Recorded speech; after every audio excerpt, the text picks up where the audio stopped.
wabarakatuh. Halo, perkenalkan nama saya Nila Nur Musida. Nama saya Muhammad Zaduna. Nama saya Bilkis Nadia Oktaviana. Nama saya Rika Aminatul Ilmia. Nama saya Nurma Andriana. Nama saya Ronald Bilaravansa.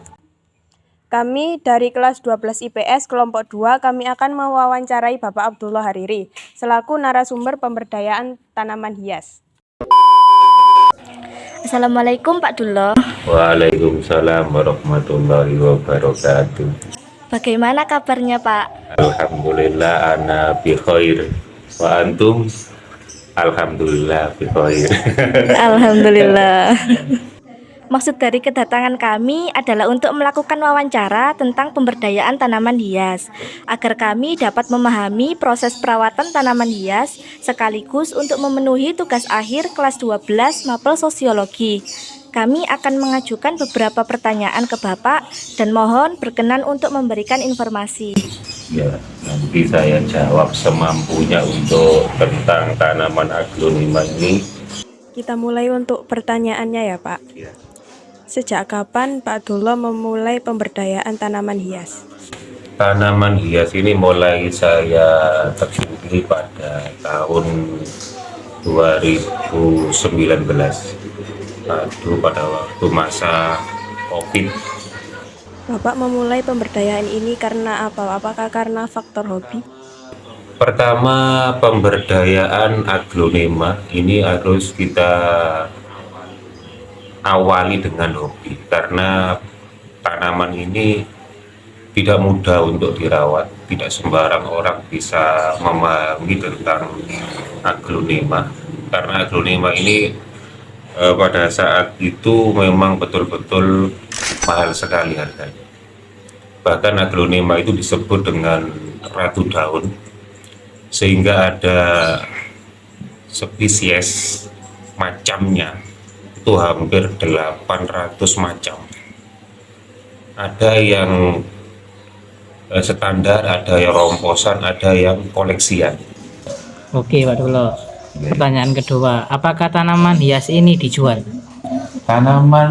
Sebetulnya tanaman hias itu pertama-tama kalinya ya hanya suka, kepingin hobi. Tetapi jangan lupa bahwasanya tanaman hias aglonema ini adalah mempunyai ekonomi yang sangat tinggi.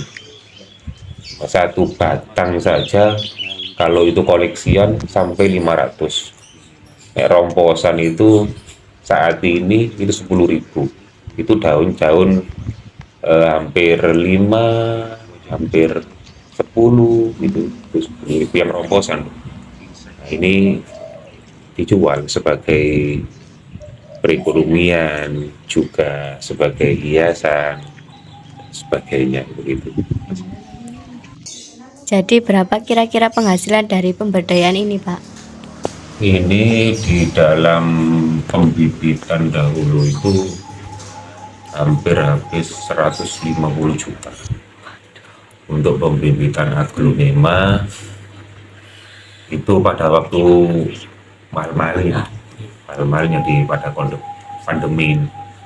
Pada saat selanjutnya pada tahun-tahun ini harga juga semakin menurun karena mungkin ya kondisi dan sebagainya, tetapi tidak lepas pada saat ini 1 bulan kira-kira itu adalah sampai 2 juta untuk bukan induknya tetapi anaknya.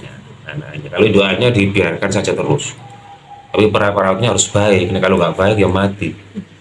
Dirawat 3 bulan sekali, diganti medianya dan sebagainya, sehingga itu tetap indukannya tetap, anaknya yang dijual seperti itu. Untuk menjual tanaman hias ini Bapak bagaimanakah cara untuk melakukan pemasaran tanaman hias? Tanaman hias ini tidak semua orang mampu, artinya tidak semua orang kepingin beli karena di harga. Hanya orang-orang tertentu yang mungkin itu sebagai kolektor, orang-orang yang menyukai koleksi dan sebagainya. Pertama, penjualannya adalah melewati tentang online. Yang kedua, antar bakul teman. Bagaimana ada stand di sana, kita sharing, kita bertanya-tanya, saya titip aglonema sekian, nanti kalau sudah laku tolong di bel dan sebagainya, kita patok harga sekian, di sana mampu untuk menjual lebih, ya ini bisa dijual itu sementara yang untuk sistem penjualan, sehingga tetap berjalan walaupun pada saat ini memang belum tidak seramai yang pada masa waktu tahun 2019, tahun 2020. Jenis-jenis tanaman hias apa saja yang Bapak budidayakan? Tanaman hias aglonema ini macam-macam, ada berbagai jenis, saya katakan tadi ada 800 lebih. Mungkin di situ ada siam aurora, ada lipstick grek, ada big roy, ada of Sumatra, ada macam-macam tentang itu, pakai banyak sekali tentang macam-macam aglonema di situ. Nanti kita lihat ke belakang untuk melihat contoh-contohnya. Dan tidak ini hanya itu, ada di sini saya juga kembangkan tentang suatu tanaman juga yang lain, seperti di muka itu ada marbel, ada moro dongklok dan sebagainya, macam-macam, yang itu adalah semua tanaman hias yang tidak boleh kena panas matahari secara langsung. Tapi kok di Malang kan dingin. Iya, Tapi kok nggak bisa keluar warnanya loh Pak?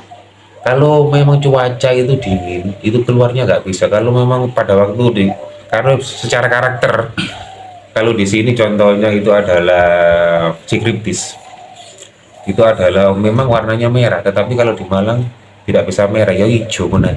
Mungkin di tengah ini dok ini ada merahnya. Nah itu kurang panas.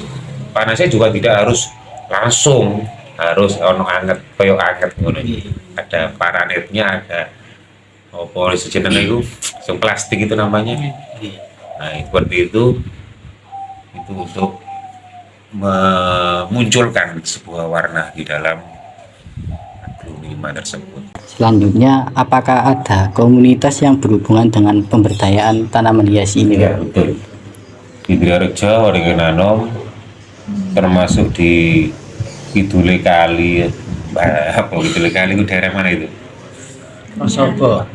Mbak Tia Trosobo, Badas dan sebagainya, di Wonayu itu ada perkumpulan tentang pengembangan, ada petaninya, sehingga aglonema ini jangan sampai kita belinya nanti itu dari luar, hanya lokal saja. Bukan kalau lokal itu pindah tempat ke tempat lain itu aman karena sudah adaptasi di daerah sini. Tapi kalau dari Jakarta itu kan ambilnya semuanya dari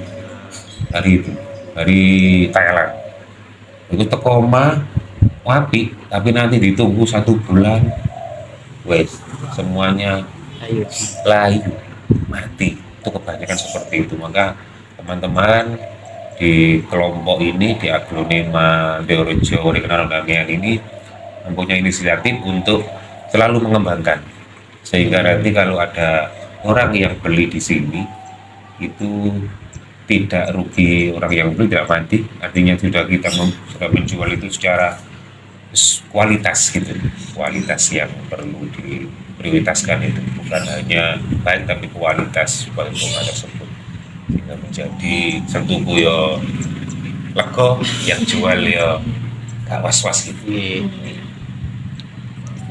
Apakah ada upaya pemerintah setempat untuk membantu mengembangkan pemberdayaan ini, Pak? Betul, ada.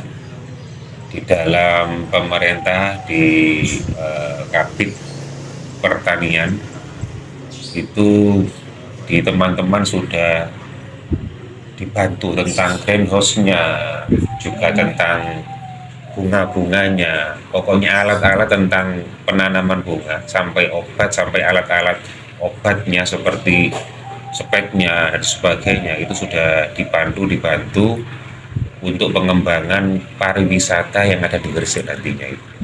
Sehingga nanti teman-teman dari DPR sini pun sudah memberikan warning untuk selalu semangat di dalam untuk bertanam tanaman-tanaman hias ini, sehingga Gresik sendiri ini mempunyai suatu kota yang beraglonema, sehingga mempunyai suatu kebanggaan tersendiri walaupun di samping kota Santri. sehingga juga kota aglonema ini dalam sisi pemerintahan.